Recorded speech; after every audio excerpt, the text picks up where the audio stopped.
អ្នកណាខ្លះដឹងខ្ញុំឈឺអ្នកណាខ្លះឮខ្ញុំយំ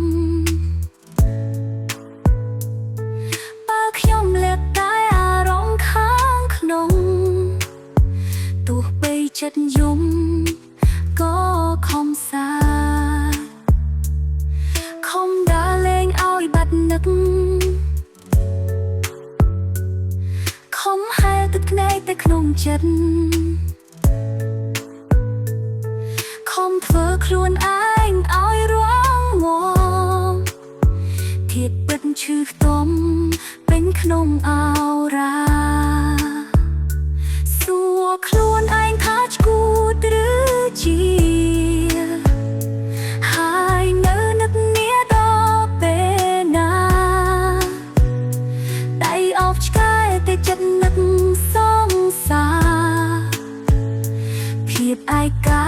យីយីខ្ញុំមិនលែយំអបឆ្កែស្រែកហៅឈ្មោះគេចង់ឲ្យគេដឹងថាខ្ញុំខូចចិត្ត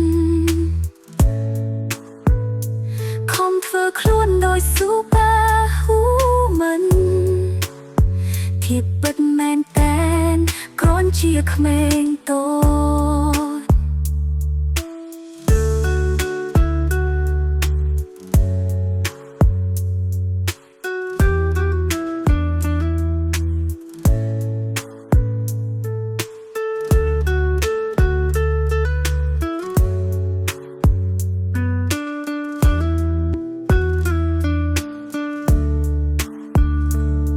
ខំដើរលេងឲ្យបាត់នឹក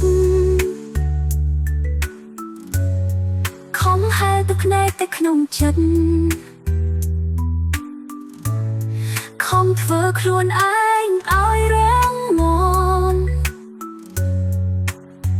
ធៀបទុកពិតឈឺខ្ទំពេញក្នុងអោរាសួរខ្លួនឯងថាឆ្កួ